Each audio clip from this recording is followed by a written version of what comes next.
Hello, hello, hello.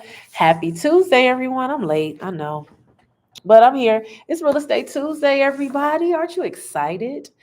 Um, let's talk about it, right? It's a lot of things going on in the world. But first and foremost, how are you on this tantalizing, terrific Tuesday? Let me wipe my camera off, Lord.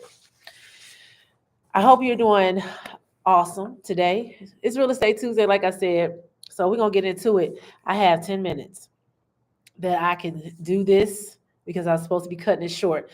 But I wanted to discuss, drop a one in the comments if you're watching this live, matter of fact. Drop a two if you're new to my live, and drop a three if you're watching the replay. And I really appreciate it. My name is Toria Howard.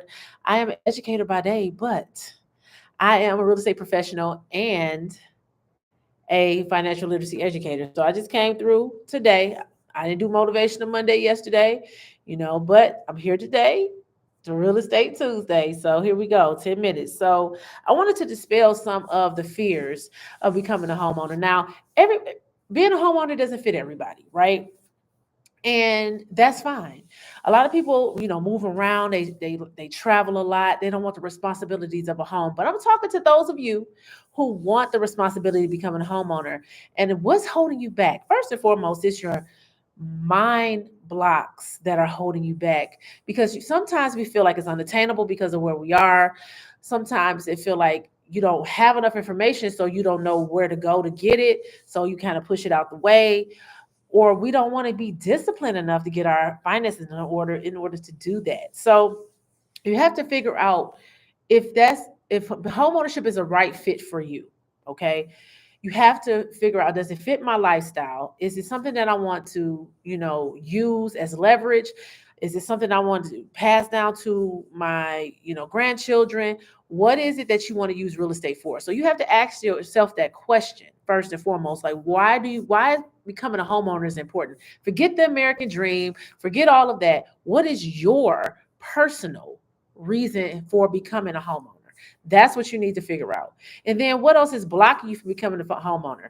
A lot of people don't look at their finances. They're scared to look at their finances because, it could be, as adults, we got a lot of things on our plate.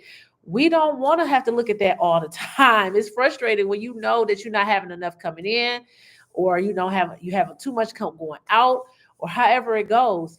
But you have to make sure that you set goals and be disciplined, and it's only for a short amount of period of time. For me, when I was looking to become a homeowner, I chose to set up a savings account, and I couldn't have easy access to, and I was direct depositing that money into my account, along with paying off bills that I had, like credit card bills and stuff like that. I didn't even know what the method was. I just did it. And because I knew I wanted to be a homeowner by a certain point in my life. So I knew I had to get my finances in order to do that. So I chose to get my savings because I wasn't responsible at the time. I'm a spender. Okay. I still like to spend, but I'm a little bit more conscious now.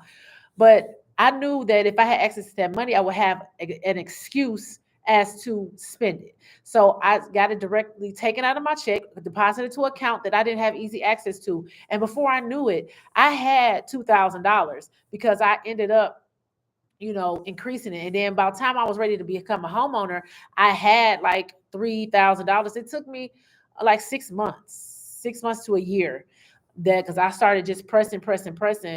I saved some of my tax money, like all of those type of different things that I did. Matter of fact, I ended up having like $5,000 when I all said it was said and done, because I used some of my tax money to save as well. Which a lot of you are getting your tax returns. Use your some of your tax money to, you know, as a savings account. So get your finances in order.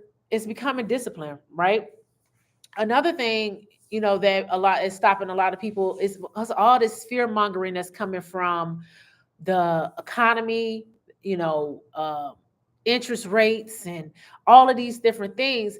Do you understand that that's deterring you to becoming a homeowner? They want you to, because corporations want to come in these neighborhoods and buy up all these single family homes and keep you out of the market. So that means that they can drive prices up and make you renters for life. So you need to be understanding like what's going on and what's transitioning in our economy, that a lot of these corporations are trying to get you out of the housing market so they can buy up everything, raise everything, and then make it unlivable for people. You have to understand that. They're trying to make it unlivable. So start where you are and meet yourself where you are. If you cannot afford, okay, well, let me go back. Stop listening to all of the things that's going on in this trying to deter you from buying a home. The interest rates are going to be interest rates. If you get with a real estate professional and a mortgage broker who knows what they're doing, they can show you how to get that interest rate down in the long term. If you know how to pay your mortgage, it won't be a factor if you pay your mortgage by looking at your amortization schedule and making an extra principal payment for a year or two and breaking down those years. You don't have to have fear of the interest rates. There's ways to knock down the interest rates. There's, seller incentives, there's mortgage incentives. It's so many different things that you can work with to get that interest rate down. So don't let interest rate be a fear. Don't let, there's not enough houses available. There's so many programs where you can find the ugliest house on the nicest block, still use first-time home buyer or home buyer incentives and grants and things of that nature and fix the house up and make it to your specifications. So that's not an excuse either. And there's a lot of gentrification going on in these cities. So you need to find out know your market. Where is things moving and shaking? Hi, Auntie. Where are things moving and shaking in your market? Where are things changing? What municipal buildings, what businesses are coming to that neighborhood or in that surrounding area? That's where you need to purchase real estate. And it doesn't matter where you are. If you're in Detroit, what up, to all my Detroit people? If you're in Memphis, if you are in Connecticut, if you are in Florida, if wherever you are, real estate is always location, location, location. So you need to pick the best location by finding the best deal. So at this point, you have to start thinking like an investor. Where can I go to get a property that I can make my own and also add value to it that will increase my equity in the short term right now? Because a lot of people are looking to get new construction. If you want new construction, by all means, focus on new construction because a lot of people can't afford that.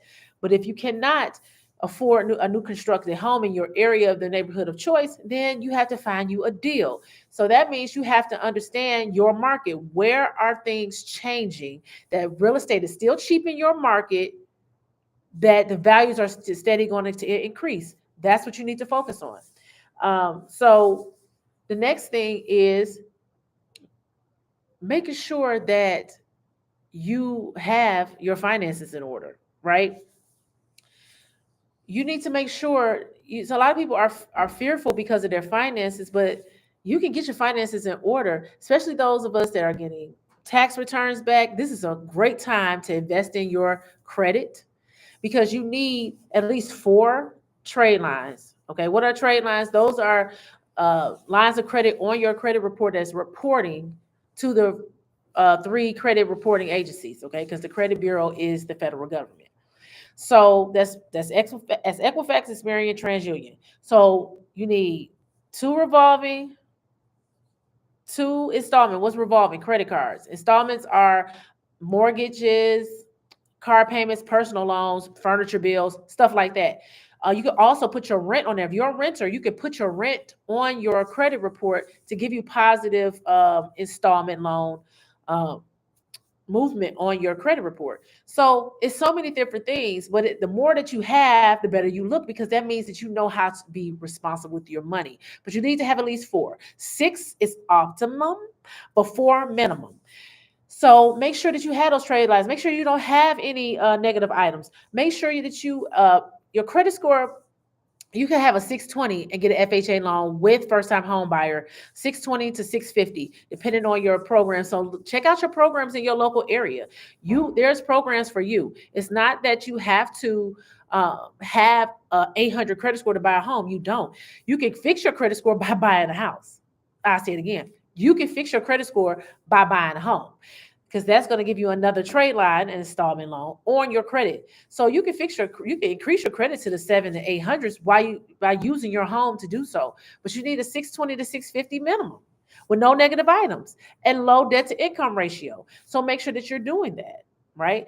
And check out all the incentives. Lastly, check out all the incentives that's in your neighborhood. If you are a first responder, a teacher, they have doctors, nurses programs, they have all types of programs that's helping people buy homes if you are in specialized areas.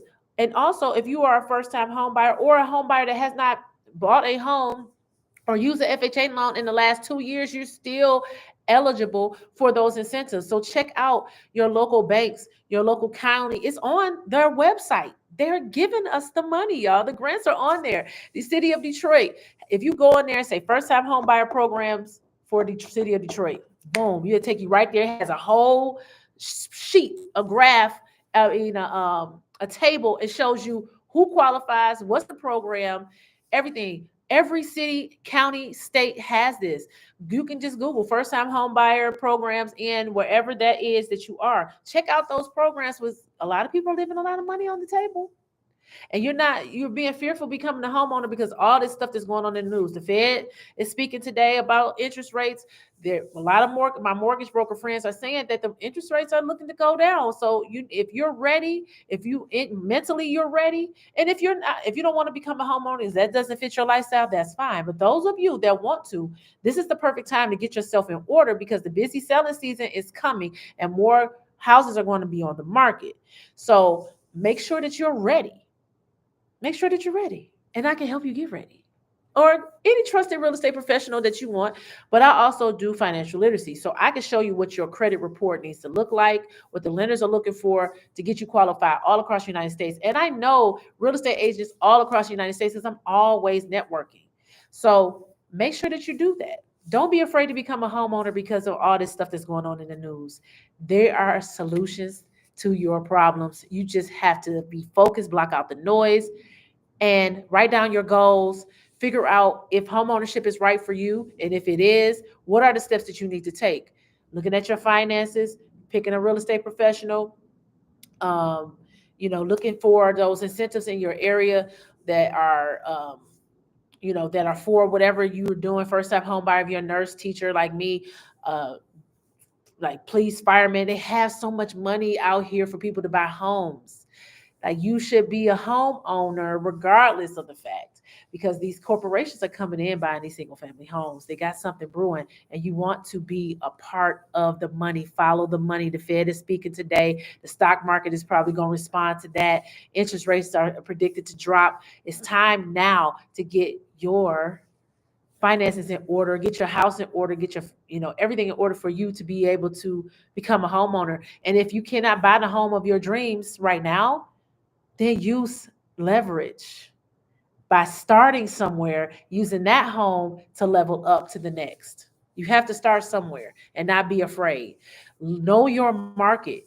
Know what's moving and shaking in your areas, those areas that they're trying to deter you from. Look and see what's moving. If people are renovating houses, if people are, if the city is putting certain things there, if businesses are coming, that is the neighborhood right there, because you're going to get great opportunity to buy a house that's going to continue to rise. You want your equity to grow so that you can leverage faster. You can level up faster. That's the point. You want instant equity, not weighted equity, where you try to wait for it to see, because you just never know. You want something that's on the rise and not nothing that's already there. But if you're at that point where you can afford something that's already there and you can put substantial amount of money into your mortgage once you get it, instead of putting all that money on the front end, put it on the back end, you'll save your interest rate and your mortgage, then do that. Those of you that are ready to buy a home and you don't need the incentives, and they have conventional loans, 3%, 3.5%. Okay, of down payment. Okay, not your interest rate, but your down payment is 3 to 3.5%. Don't give no people all your money up front. Use that 3 to 3.5% down. Then if you got a substantial amount of money, you put it on your mortgage once you get it. That's going to save you money on your interest and your principal. I'm done teaching today. So if you missed it, go back and watch the replay, and I really appreciate it. I really do appreciate it. Your support. Share it with somebody that you know that could use this information, because I just went over some things that keep calm. They trying to get you not to buy a house because they want to buy all of them. So be one of those people that block out the noise. Get with you a real estate professional who cares about seeing you go to the closing table, like myself. But if you don't know anybody in your area, most likely I know somebody in your area. I am serving the Detroit and the Memphis area. So make sure that you do what you need to do if that's if home ownership is your goal. So I bid you adieu. Have a blessed day, and I'll see you all in these social media streets. Or if you know me in person, then I'll see you in person. So y'all have a blessed day. Bye.